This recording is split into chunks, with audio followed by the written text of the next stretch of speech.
ধন্যবাদ। এপচুক নেতৃত্ব দি পেলাই বড় জনগণৰ লগতে আমাৰ এই বড়োলেণ্ড অঞ্চলত বসবাস কৰা সকলো জাতি জনগোষ্ঠীক live and let to live, বাচি থকা আৰু বাচিব দিয়া বুলি এটা নীতি আদৰ্শৰে তেখেতে আন্দোলন কৰি কৈছিল।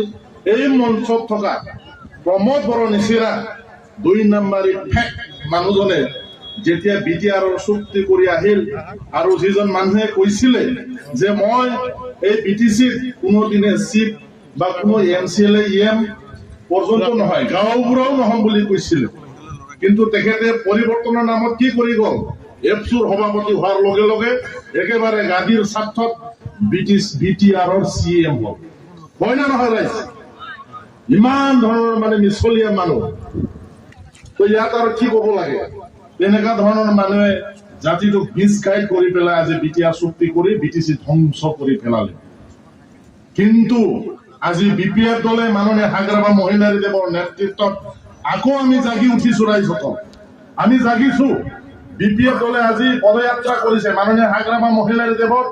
BPF দলে আজি আমাৰ 5 মাইলৰ পৰা আৰম্ভ কৰি শ্ৰীৰামপুৰলৈকে আমি খোজ কাঢ়িছো। আমি কিয় খোজ কাঢ়িছো? আমি একতাৰ কাৰণে খোজ কাঢ়িছো, আমি উন্নতিৰ কাৰণে খোজ কাঢ়িছো, আমি শান্তিৰ কাৰণে খোজ কাঢ়িছো। আৰু কেৱল ইমানেই নহয় ৰাইজ, তেখেতৰ নেতৃত্বত আমি আকৌ BTC বচাবৰ বাবে আমি ৰাজপথত নামি পৰিছো ৰাইজ। আমাৰ এই প্ৰধান লক্ষ্য আৰু উদ্দেশ্য, প্ৰমোদ বড়ো হাটাও, BTC বাঁচাও, এই কথাটো আমি এই শ্লোগানেৰে আমি আগবাঢ়িব লাগিব। প্ৰমোদ বড়ো হাটাও, BTC বাঁচাও। কওক আপোনালোকে, প্ৰমোদ বড়ো হাটাও, প্ৰমোদ বড়ো হাটাও। এই শ্লোগান আপোনালোকে পাহৰিব নালাগে। এতিয়া আমাক BTC-ত কি লাগে? এতিয়া আমাক লাগে মাননীয় হাগ্ৰাবা মহিলাৰ দেশ।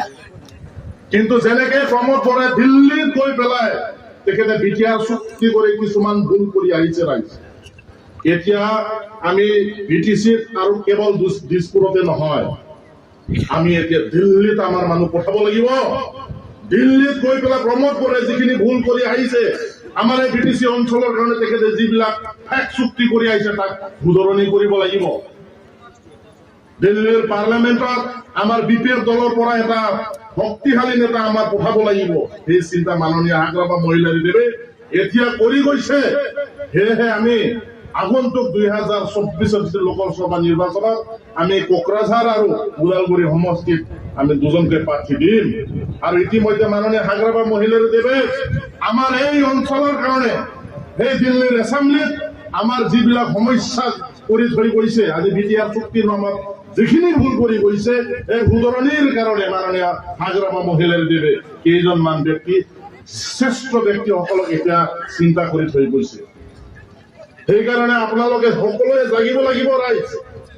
দিল্লীৰ কাৰণে আমি এতিয়া চিন্তা কৰিব লাগিব। দিল্লীত আমি সঠিক মানুহ চিন্তা কৰিব লাগিব। আমি দেখিবলৈ পাইছো বিগত 10 বছৰত এই বড়ো অনাবৰৰ নামত যিখিনি ৰাজনীতি কৰি গৈছে, এইটো ভুল হৈছে। কওক, আমাক কওক এতিয়া, বড়ো অনাবৰৰ নামত ৰাজনীতি কৰি কোন বড়োৰ ক্ষতি হৈছে আৰু কোন অনাবৰৰ মানে সুবিধা হৈছে? কওকচোন, আমাক প্ৰমাণ দিয়ক। কোন অনাবৰাই মানে ঘৰৰ ক্ষতি হৈছে, কোন অনাবৰাই মানে ৰাজ্য পাইছে, কোন অনাবৰাই ST হৈছে, কোন অনাবৰাই মানে নিজৰ সংসাৰ বঢ়াব পাইছে? আমি সকলো একে। আমি BTC বাসী আজি আদিবাসী, গোৰ্খা, যিমান জাতি জনগোষ্ঠী আছে, বঙালীয়ে হওক, বিহাৰীয়ে হওক, হিন্দীবাসীয়ে হওক, আমি এই অঞ্চলৰ বাসিন্দা। এই কথা মাননীয় হাগ্ৰাবা মহিলাৰী দেৱৰ যেতিয়া BTC চুক্তি হৈছিলে 2003 ফেব্ৰুৱাৰীত, সেই তেতিয়াই যে প্ৰমাণিত কৰি গৈছিল যে সেই একৰ্ডত এই অঞ্চলত বসবাস কৰা সকলো জাতি জনগোষ্ঠীয়ে ইয়াৰ পাৰ্মানেণ্ট বাসিন্দা বুলি তেখেতে স্পষ্ট কৰি গৈছে। 17 বছৰ আগতে মাননীয় হাগ্ৰাবা মহিলাৰী দেৱে এই অঞ্চলৰ বিভিন্ন জাতি জনগোষ্ঠীৰ কাৰণে এইখিনি দলিল আপোনালোকক দি গৈছে, আমাক দি গৈছে। কিন্তু আজি আমাৰ ভুল হ'ব ৰাইজসকল। আমি অনাবড়ো বড়ো এইবিলাক কৰা ৰাজনীতিটো আমাৰ ভুল হ'ব। আজি হীৰা হৰণীয়াই নিজৰ গাদী সুৰা ৰক্ষাৰ কাৰণে নিজে MP হয় এই দিল্লীত থাকিবৰ কাৰণে, দিল্লীৰ মজা ল'বৰ কাৰণে সি অকলে মজা লৈছে। আমি একত্ৰিত হ'ব লাগিব ৰাইজ, আমি একত্ৰিত হ'ব লাগিব। কোনো বড়ো অনাবড়োৰ ইয়াত ঠাই আমি দিব নালাগে। তেনেকুৱা ধৰণৰ অনাবড়ো ৰাজনীতি যদি কোনোবা কৰিছে, আমি তাক বুজাব লাগিব। তেনেকুৱা ধৰণৰ ৰাজনীতি যাতে আগন্তুক দিনত আমাৰ এই বলৱান অঞ্চলত যাতে আমি হ'ব দিব নালাগে, আমি সাৱধান হ'ব লাগিব ৰাইজ। হীৰা হৰণি আকৌ আহিব পাৰে, তেনেকুৱা ধৰণৰ দালাল চামচা অনাবৰৰ নামত আহিব পাৰে আপোনালোকৰ মাজত, আমাৰ মাজত, কিন্তু আমি এইবাৰ সকীয়াই দিব লাগিব ৰাইজ। আমি একজোট হ'ব লাগিব, ৰাজনৈতিক সংগ্ৰাম কৰিব লাগিব এইবাৰ। আৰু এইখিনি চিন্তাধাৰা লৈ পেলাই মাননীয় হাগ্ৰাপা মহিলা দেৱে আজি BTCৰ সৃষ্টি কৰিছে। BPF দলৰ জন্ম তেখেতে কৰিছে, আৰু BPF দলৰ জন্মত কোনো জাতি ধৰ্ম ভাষা নিৰ্বিশেষে আমি এই অঞ্চলৰ শান্তি প্ৰগতিৰ কাৰণে কাম কৰি গৈছে। আজি আমি দেখিব পাইছো যিজন মানুহে খুব গৰামী বুলি কৈছিল, মই জাতি প্ৰেমী বুলি কৈছিলে, কিন্তু আজি এই BTRৰ CM, এইটো চিট নহয় দেই, BTRৰ CM সেই আমাৰ চিট, BTCৰ চিট এতিয়াও আমাৰ মাজত আছে। মাননীয় হাগ্ৰাপা মহিলা দেৱ আছে না নাই কওক? আমাৰ চিটটো হল মাননীয় হাগ্ৰাপা মহিলা দেৱ, আৰু BTRৰ CMটো হল প্ৰমোদ বড়ো, ইফেক্ট CM। আজি সেইজন মানুহে আমাৰ এই ভূটান বৰ্ডাৰৰ ওচৰত আমাৰ উনিঘাটা থানাত কি কৰিছে? আজি JCB লগাই আমাৰ বড়ো মানুহসকলৰ ঘৰ ভাঙিছে। ভাল হৈছে নেকি ৰাইজসকল কওকচোন? আৰু ঘৰটোতো ভাঙিছে। আমাৰ মাজত হিন্দু আছে, খ্ৰীষ্টান আছে, বুদ্ধিষ্ট আছে, মুছলমান ভাইসকল আছে, বিভিন্ন জাতি ধৰ্মৰ মানুহ আছে। প্ৰমোদ বড়োৱে ঘৰটো ভাঙিছে, লগত গীৰ্জাও ভাঙিছে।